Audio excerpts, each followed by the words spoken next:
চাইতে বেশি ভালোবাসবেন, আমার নবীর সাথে জান্নাতে যাবেন। তাহলে নবীকে ভালোবাসলে আমরা শেষ পর্যন্ত মিলাদ কিয়াম কইরা যাবো। কিন্তু কথা বলে ঠিক কিনা? হুজুরের সাথে আমার ছোট ভাইয়ের সাথে মিলাদ কিয়াম কইরা যাবেন তো? মিলাদ কিয়াম কইরা আমরা সুন্নির আরেকটা জিনিস ফুটলা ছাড়া ভালো লাগে না। কথা বলেন ঠিক কিনা? ফুটলা আসেনি আজকে? বিধবা মুরগ না গরুর মাংস? কি তা বুঝেন? সুন্নিরা গরুর মাংস বেশি বেশি খায়, মাহফিলে গেলে গরুর। কথা কোন ঠিক কিনা? সুন্নিরা খায় বিরিয়ানি, বাতিলদের হয় সুলকানি। কথা বলেন ঠিক কিনা? সুন্নিরা খায় বিরিয়ানি, শুকুরদের হয় সুলকানি। কথা বলেন ঠিক কিনা? এর কাছে তো ভালো লাগতো না। এজন্য কই মাহফিলের তাবারক কামায়ের একটা নিয়ামত। ইমামে আলা হযরত চতুর্দশ শতকের মুজাদ্দিদ 1500-র উপরে কিতাব লিখেছেন, ওনার জীবনী পড়বেন। ভালো লাগলে আমার কাছে আমি আপনাদেরকে ফ্রি দিব, এমনিতে দিব আপনাদেরকে পড়ার জন্য। আমার এলাকা সুন্নিয়তের এলাকা হয়। কথা বলেন ঠিক কিনা? আলা হযরত বলেন, যখন নবীর মিলাদের নয় শুধু গাউসে পাকের স্মরণে 11 শরীফের তাবারক যখন পড়তো, 11 শরীফের তাবারক বলতে আমরা বুঝি সিরাশের নি। কথা বলেন ঠিক কিনা? তখন ছিল ফায়েসের যুগ, ফাইল বেশি হতো। ও যখন নিচে যখন পড়তো আমি আমার হাত দিয়ে উঠে না, জিব্বা দিয়ে সাইডটা সাইডটা গাইতাম না। সুবহানাল্লাহ বলেন না? তার নাম আলা হযরত। চট্টগ্রাম শেরেবাংলা রহমাতুল্লাহি আলাইহি বাতিল রাজাকে জবাই করে দিয়েছে। তিনি ইন্তেকালের আগে, শহীদের আগে তিনি বলছিলেন, ও আশিকরা, আমার কবরের মধ্যে মানুষের কবর যতটুকু খুঁড়ো, আমার কবর ততটুকু নয়। আমার দেহটাকে মাপবা, মাইপা দেখবা আমার দেহটা কতটুকু, আমার দেহটা যতটুকু লম্বা ততটুকু গর্ত করে আমার কবর খুঁড়বা। আশিকরা প্রশ্ন করেছিল, ও শেরেবাংলা কেন? তিনি জবাব দিয়েছিলেন, আমার বিশ্বাস আমার কবরে নূরের নবী আসবে, আর আমার কবরে নূরের নবী আসলে আমি নবীকে দাঁড়াইয়া দাঁড়াইয়া আমরা নবীকে ইয়া নবী সালাম আলাইকা দিতে চাই কি চাই না? কষ্ট হচ্ছে আপনাদের? আমার কথাগুলো রেকর্ড করে নেন, ভুল বললে সমাধান করে দিবেন আজকে, নয়তো কালকে, আর না হয়তো আমি মরা রাখবো। একটা দলিল দিয়ে শেষ করছি বাবা। কিতাবটা লিখেছেন যারা নবীকে ইয়া নবী সালাম আলাইকা দেনা। এটা আমার এলাকা, আমি মাধবপুরের সন্তান না, 2 নং ইউনিয়নের সন্তান। 1 নং ইউনিয়নটা আমার এলাকা না বাবা? আমার এলাকা বাতিলরা কথা বলে আপনাদের ঈমান নষ্ট করে দেবে, আমরা কেন পড়ালেখা করলাম? কথা বলেন ঠিক কিনা? সঠিকটা আপনাদেরকে জানাতে হবে।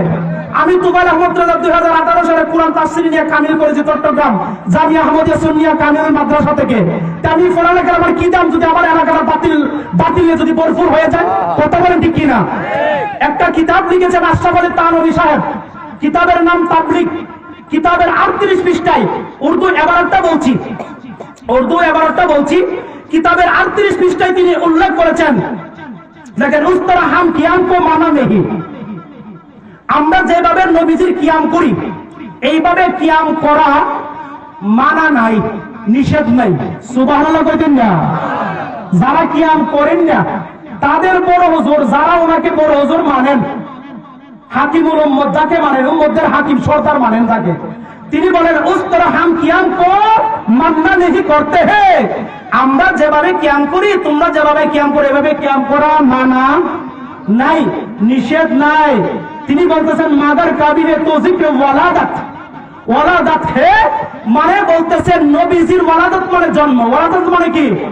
জন্ম। আমরা জন্মবার্ষিকী পালন করি না, মিলাদুন নবী। কথা বলেন ঠিক কিনা? নবীর জন্মের আলোচনা শুনলে যারা কিয়াম করে এইভাবে কিয়াম করা মানা নাই। আশরাফ আলী তানভী বলতেছেন ওয়াক্তে কারা হোজা হে, মানে নবীজির মিলাদুন নবীর আলোচনা করার সময় কেউ যদি দাঁড়ায় জায়গা খাড়ে জায়গা কিয়াম করতে করতে এই জাতি কিয়াম করার মধ্যে মানা নাই। এরপরে তিনি বলতেছেন হো যা কারা হো যা, কেউ যদি কারা হয়ে যায় এভাবে কিয়াম করার মধ্যে মানা নাই। তাবিহে রেদাত, মানে রেদাত মানে নবীজিকে দুধ পান করার কথা বলতেছেন। হালিমাতুস সাদিয়া আমার নবীকে দুধ পান করাইছিল। কেউ যদি নবীর দুধ পান করানোর আলোচনা করতে করতে যদি দাঁড়ায় যায়, নবীকে সালাম জানায়, এভাবে কিয়াম করার মধ্যে তিনি মানা নাই। ও রেদাত কো বয়ান মে কাবিহে মেরাজ, আমার নবীর মেরাজের আলোচনা আমরা মেরাজের মাস আসলে মেরাজের আলোচনা করি কিনা, নবী আল্লাহর সাথে দিদার করছি কিনা। আমার হাতে আরেকটা কিতাব আছিল, সময় নাই, আরেকটা কিতাব আজকে মাত্র কিনে আনছি। এই কিতাবের মধ্যে আছে আমার নবী আসলে তানবী লিখছেন, আমার নবী মেরাজের মধ্যে গিয়া আমার নবীর সাথে এমন ভাবে সাক্ষাৎ করেছেন যেমন ভাবে আজ জিয়ার আমি সামনে সামনে বসা, আমার নবী আর আল্লাহ এভাবে সামনে সামনে বসে আল্লাহর সাথে কথা বলেছেন। কিতাবটা আমার হাতে আছে, বিশ্বাস করেন ঘরের মধ্যে আসলে আমি দেখাই দিই। এরপরে তিনি বলতেছেন মেরাজের আলোচনা জিকির মে আল হাজাল বাদা মাহফিল মে 3 ও 4 দফা আমরা করি একবার মাহফিলের শেষে। আশরাফ আলী থানভী তো 3-4 বার করো, এটার মতো সমস্যা নাই। সুবহানাল্লাহ বলেন না? কইতাছে 3 ও 4 দফা, একবার দুইবার না, 3-4 বার যত আমার হক না। তোমরা নবীরে সালাম জানাও, ইয়া নবী সালাম আলাইকা, কোনো সমস্যা নাই। আর বর্তমানে আমদার এলাকার হুজুররা আমদার দিকে টাকা নিয়া খাইয়া আমদার ফুলাফান মাদ্রাসা ভর্তি করাইয়া আমদার ফুলাফানদের শুক্রের মতো ডায়াবেটিসের মতো ইনসুলিন দিয়া দিয়া ঢুকায় ঢুকায় নবীরে কি আমকে সালাম জানানো যাইতো? নাউজুবিল্লাহ কইতেন না আপনারা? এইগুলা কি আমরা মানবো? এগুলো কি মানবো? যেখানে নাই কিয়াম সেখানে নেই আমরা, কথা বলেন ঠিক কিনা? নবীর কিয়াম ছিল, নবীর কিয়াম আছে, নবীর কিয়াম থাকবেই কিয়ামত পর্যন্ত। এইরকম ভাবে ছেলেরা আলেম হয়ে হয়ে বাহির হয়ে আসবে, নবীর শান বলবে, যার যার মতো করে আমরা তাদেরকেই সময় দিব, কথা বলেন ঠিক কিনা? আল্লাহ যেন কবুল করে, আমিন বলেন। ছোট মানুষ অনেক কথা বলে ফেলেছি, যদি কেউ কষ্ট পেয়ে থাকেন মাফ করে দিবেন, যদি কেউ কষ্ট পেয়ে থাকেন ক্ষমা সুন্দর দৃষ্টিতে থাকবেন। তবে শুক্ররা কষ্ট পেলে আমার কিছু আসে যায় না, বিয়াদবে রাসূলরা কষ্ট পেলে আমার কিছু আসে যায় না। আশিকে রাসূলরা কষ্ট পেলে আমাকে মাফ করে দিবেন। আসসালামু আলাইকুম ওয়া রাহমাতুল্লাহি ওয়া বারাকাতুহু।